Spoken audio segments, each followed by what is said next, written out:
What's up, folks? Welcome back to 802 Garage. Happy holidays and Merry Christmas Eve to you. Today, I have a surprise for both you and I. I got a surprise Christmas Eve gift from another channel. This is from Josh at VGAPR Garage. He's got an awesome channel about DIY car repair, about how to fix issues with various vehicles. He does a lot of American stuff, but really he works on anything. So if you are interested in informative automotive repair content and also some of his personal projects, which are pretty cool, definitely go check it out. I will put a link to VGAPR Garage up in the corner as well as at the top of the description. And please, give him a thanks in the comments. Tell him I sent you if you do go check out his channel. But super nice guy, big supporter of the channel. So thank you so much to Josh. I have no idea what it is, but I am excited to open it up. So I'm going to put you up on a tripod and let's dig right in. You can see I put a towel down to protect the just flawless paint on my DSM. Oh God, let's get on the tripod.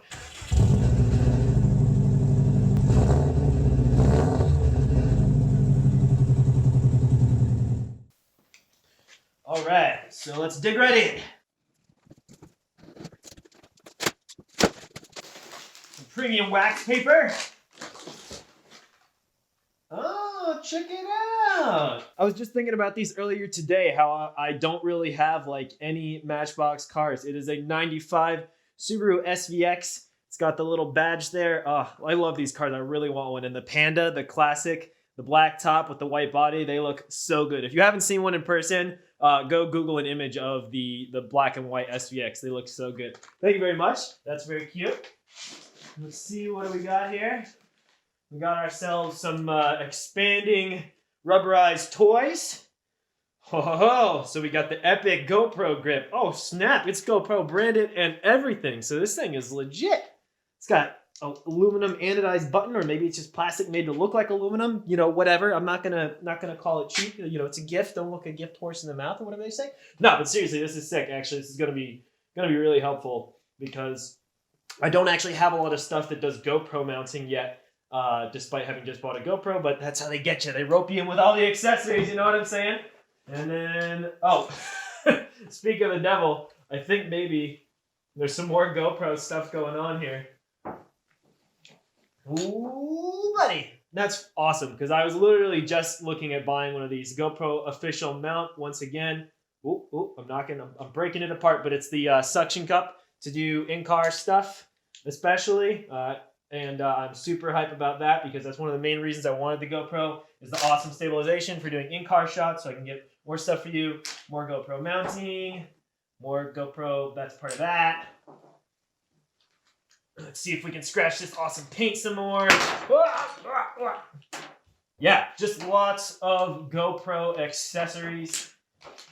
And it looks like a headband. So that's really awesome because now I will be able to kit myself out and make sure that I can film under any conditions. So that's really, really cool. Thank you so much to Josh. Definitely saving me some money and some hassle. And now I feel like I could probably piece together a small dinosaur out of GoPro connections. You know what I'm saying? Just give me a minute here. No, I'm just kidding. But yeah, this is really awesome. And I appreciate the trinket as well. Someday I'll have an SVX because you know that someday I'll own like one of every Subaru in existence. That's literally what I want. Is someday I want to have my own Subaru museum. It'd be especially cool to have it in Vermont since we're like the capital of Subaru ownership. But like, I don't want like Ferraris. Really, I don't really want like crazy expensive exotics. But I would love to get like one really good, not even perfect, like well used is fine with me. Some rust is fine with me. But like original example of like every really cool Subaru and put them in a big warehouse in Vermont, have it like, climate controlled at least so no moisture can get in there so they can't rust away more. But I want like, a Justy, a Brat, an SVX, first gen Legacy, first gen Impreza, really, import some JDM stuff, have it be really cool. I want to go way back, and get a GL, a Loyal, and even go so far as to get like the FF1, like stuff like, there's a bunch of Subarus that nobody's even heard of. Like I can promise you if you actually look up the history of Subaru in America, like it goes way back. Like the FF1 was kind of this cool, sporty, really lightweight, compact car. And of course there's a Subaru 360, which is this tiny little bubble car that nobody has really heard of until they've gone to like a Subaru museum. But there's a bunch of stuff in between the 360, the first car they imported after, I believe they imported like motorized scooters first or whatever, or maybe it was a motorized scooter importer who started importing the first Subarus, and they did it with the 360.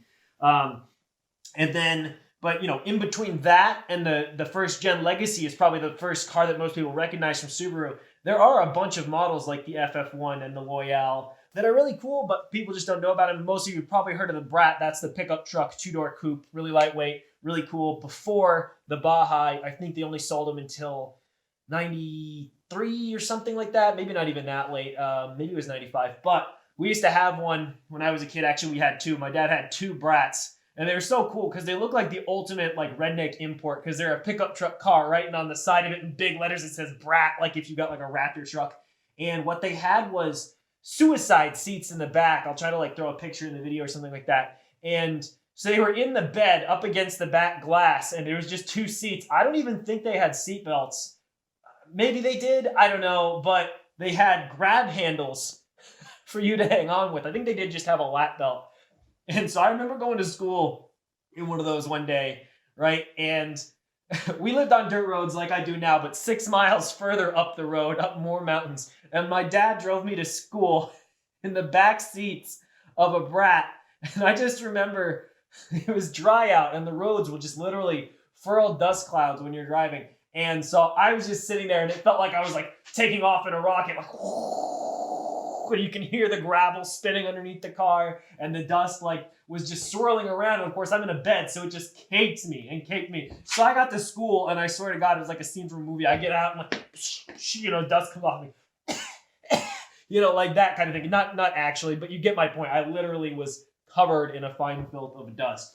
So yeah, my memories with Subarus go way back, which is part of why I love the brand, but also years of working on Subaru has showed me that despite what the internet will tell you, in my opinion, they're one of the easiest brands to work on, especially because once you've worked on one, you've basically worked on all of them. There are so many similarities from like literally the 80s until a brand new Subaru today that at least you know what you're getting into. Whereas with other brands, I mean, you know, could be a longitudinal engine, could be a transverse engine, could be mounted friggin' diagonally for all you know if you know, Chrysler was involved or something. No, I'm just kidding. But yeah, so that's part of why I really love Subaru. Anyway, that's my quick rant on this one. Just a real quick video for you, but please do go check out VGAPR Garage. I know a lot of you enjoy my rants, and I really appreciate your feedback, as always, on the last few videos. And I know a lot of you said you would enjoy watching, you know, the exhaust install video and the rear end rebuild on the JDM swapped 2.5 RS, and those will definitely be coming. And thank you for those of you too who said, you know, don't apologize for the content you put out. You can only put out what you can put out.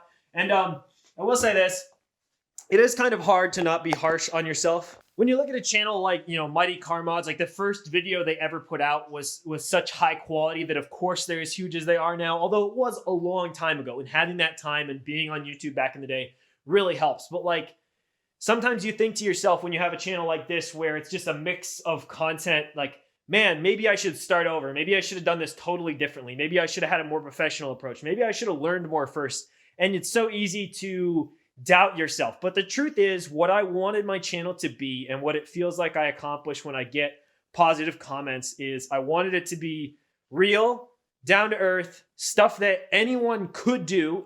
Yeah, sure, maybe it requires a few dollars of tools, but like cheap cars, regardless if their rust heaps are actually nice, cars that people would actually enjoy owning, you know, not just an appliance, but if it's just an appliance, that's fine. I just wanted it to be me, totally flawed, totally broke, but able to fix something. And that is part of the point of reviving the GSX, and sure, even working on rusty crap like the 2.5 RS. And I know a lot of people say, why not get a new shell? Why not get a new shell? Well, one, if I had started with a much nicer car, I wouldn't have to. That would have been way more money and way harder to find, and I couldn't afford it. And if I could afford new shells that were perfect, well, then I'd have them, but I can't. And they're also hard to find, and they're expensive. And at the same time, it's like, I grew up broke, and I want to be able to take nothing and turn it into something. And I know that this car is not nothing, but it's basically a bad starting point. And being able to turn a bad starting point into something that people are like envious of, I mean, it's not about people having envy, but you know, all of us as car enthusiasts are like, man, I wish I had a car like that. And it's about having the car you go, man, I wish I had a car like that. So if I can turn a car that people say that thing belongs in a scrapyard into, man, I wish I could have that, that feels really awesome for me. So it may take me, who knows, another 2 years before the GSX is actually free of major rust repair needs. But when I get there, anybody who's still here is going to be happy for me, and I'm going to be happy for me, even if they think it was ridiculous I spent so much time on it. You get what I'm saying? Anyway, so my basic point is, I don't know how we got to this rant, but I appreciate any of you who stuck around. Please do let me know if you stuck around to the end of the video, especially if you've never commented before. If you have never commented before on my channel, or you rarely comment, please do comment below. It helps me so much to know that people make it all the way through the video, because then I feel like I filmed all of it for a reason. You know what I'm saying? If a video has an average view duration of 2 minutes and it's a 10-minute video, I feel like there should have been a way for me to make a 2-minute video that people would have actually wanted to watch. So, you know, I know that that's just the way YouTube statistics are, but it's easy to doubt yourself, to think you should have done it differently. But at the end of the day, this is my real flawed existence, and this is what I want to do. And as my channel grows, the cars will get nicer, I will get more skilled, my fabrication will get better, the tools will get better, and you know, everybody who comes along for the ride will get better and better content. That's really what I want. That's the truth of the matter, but I don't mind starting at a low point, because that's just the truth of it. Nothing on this channel is fake. So thank you so much, everyone, for watching Gillotti Garage. Thank you so much again to Josh from VGAPR Garage. Please do go check him out. Support the other people who support the people you watch. And if you ever want to start a channel, you will totally understand what it's like to have that camaraderie. Speaking of which, please do go check out Monkey Wrenching. He's been doing daily videos with me all December, and we are both killing it. Neither of us have missed a day. The month is getting close to over, and just can't thank him enough for coming along with me. It's been a real great motivator. So Monkey Wrenching, I'll put a link to him up in the corner and down in the description as well.